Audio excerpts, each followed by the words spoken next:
Hi, this is Dr. Bev Knox, and I am here recording my psychology tutorials, Learn Psychology While You Sleep. This is Module 8, Consciousness and the Two-Track Mind. Don't forget to subscribe to this channel and turn on notifications to receive new psychology tutorials from me weekly. Consciousness can be a funny thing. It offers us weird experiences as when entering sleep or leaving a dream. And sometimes it leaves us wondering who is really in control. After zoning out with oxide, my dentist tells me to turn my head to the left. My conscious mind resists. No way, I silently say. You can't be the boss of me all around. Whereupon my robotic head, ignoring my conscious mind, turns under the dentist's control. Now, what is this? Consciousness and the two-track mind? Of course, absolutely. Brain states and consciousness. Well, first of all, let us define consciousness. This is something that you need to be able to define. The definition of consciousness and unconscious and subconscious. So let's start with consciousness. Consciousness is our awareness of ourselves and our environment. Being that these are psych tutorials, I am going to be repeating myself over and over again and speaking very slowly because I want you to actually retain this information in your subconscious as you fall asleep, okay? So again, consciousness is our awareness of ourselves and our environment. Every science has concepts so fundamental they are nearly impossible to define. Biologists agree that on what we live, not also precisely, but life itself. In physics, matter and energy elude simple definition. To psychologists, consciousness is similarly a fundamental yet slippery concept. What is the place of consciousness in psychology's history? At its beginning, psychology was the description and explanation of states of consciousness. But during the first half of the 20th century, the difficulty of scientifically studying consciousness led many psychologists, including those in the emerging school of behaviorism, to turn to direct observations of behavior. By the 1960s, psychology had nearly lost consciousness and was defining itself as the science of behavior. Consciousness was likened to a car's speedometer. It doesn't make the car go, but just reflects on what's happening. After 1960, mental concepts re-emerged. Neuroscience advances linked brain activity to sleeping, dreaming, and other mental states. Researchers began studying consciousness altered by hypnosis, drugs, and meditation. Psychologists of all persuasions were affirming the importance of cognition or mental processes. Psychology was regaining consciousness, and as we learned from an earlier module, the current definition for psychology is the scientific study of behavior and mental processes. Most psychologists now define consciousness as our awareness of ourselves and our environment.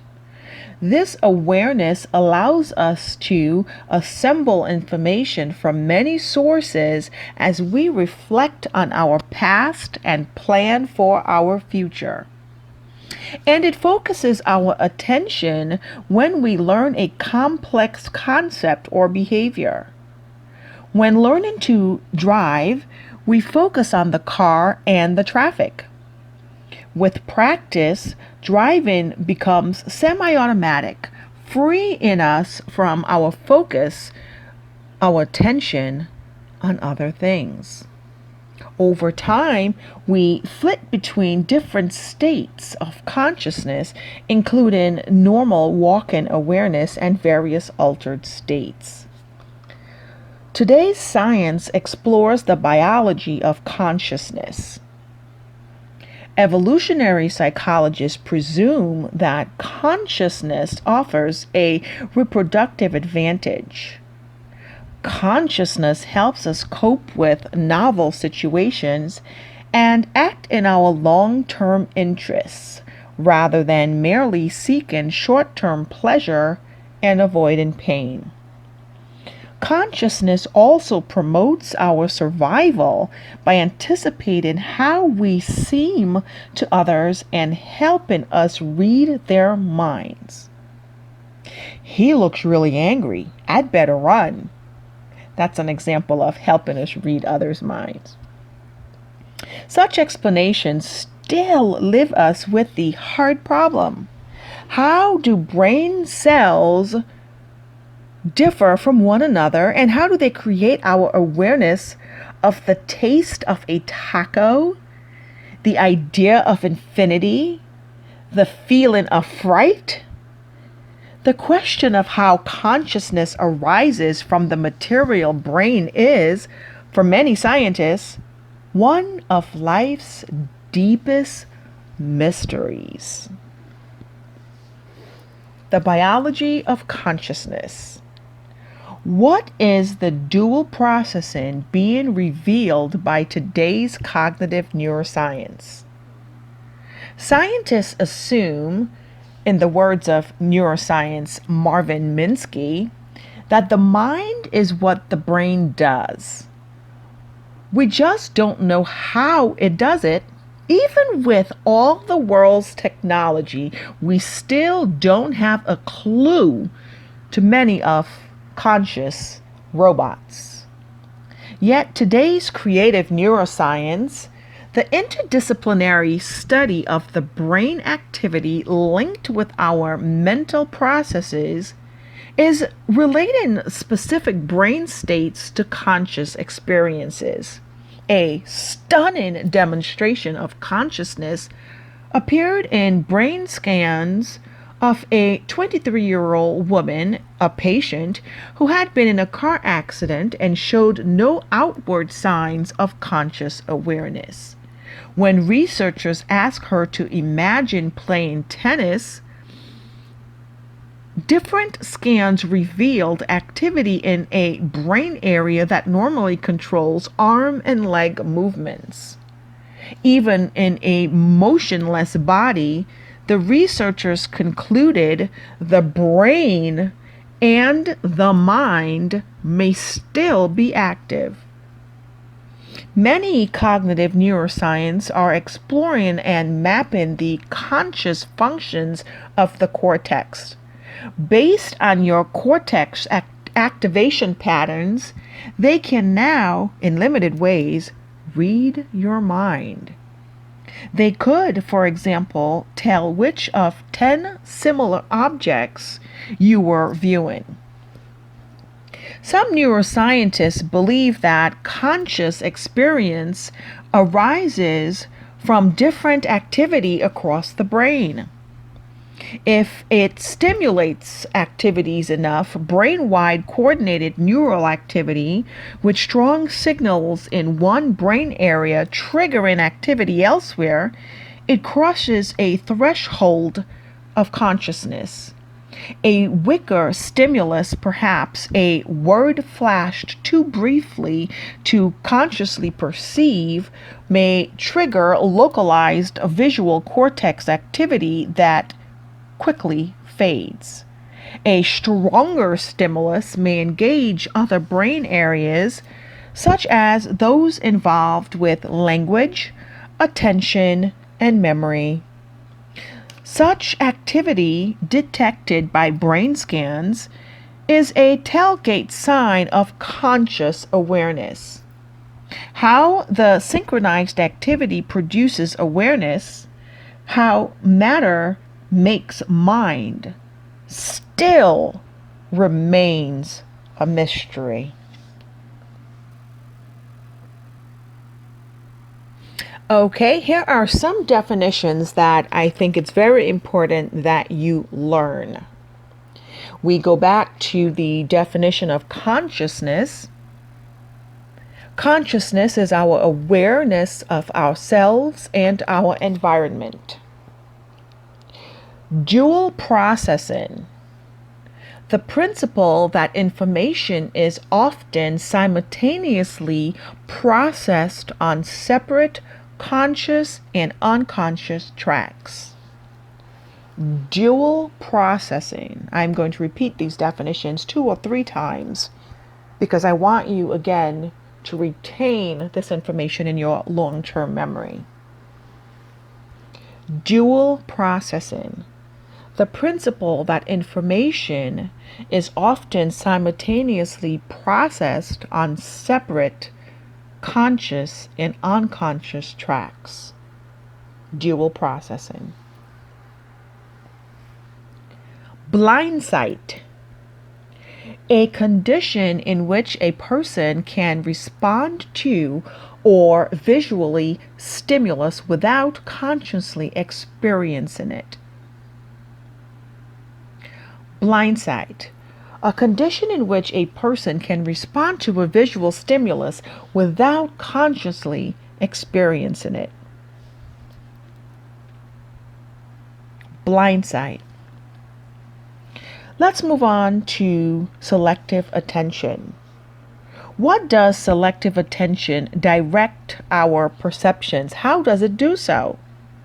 Unconscious parallel processing is faster than sequential conscious processing, but are both essential.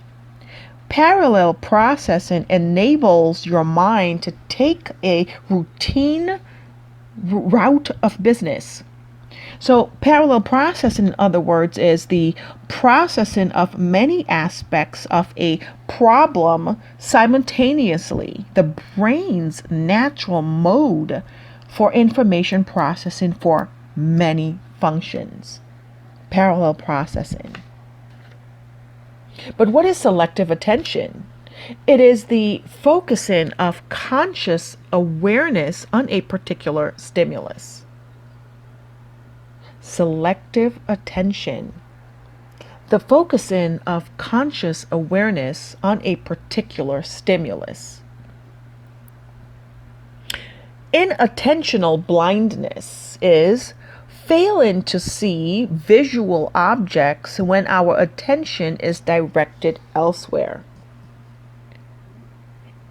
Inattentional blindness, failing to see visible objects when our attention is directed elsewhere.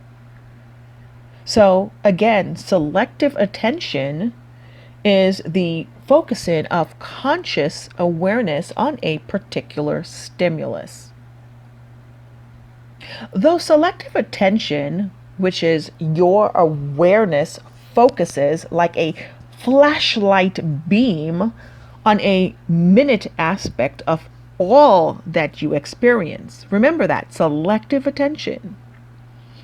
By one estimate, your 5 senses take in about 11 million bits of information per second, of which you consciously process about 40. Yet the mind's unconscious track makes great use of the other 10,999,960 bits of information. A classic example of selective attention is the cocktail party effect, your ability to attend to only one voice among many. Let another voice speak your name, and your cognitive radar operating on your mind's other track will constantly bring that unattended voice to consciousness. This effect might have prevented an embarrassing and dangerous situation. Focused on one particular thing, your selective attention is focusing of conscious awareness on a particular stimulus.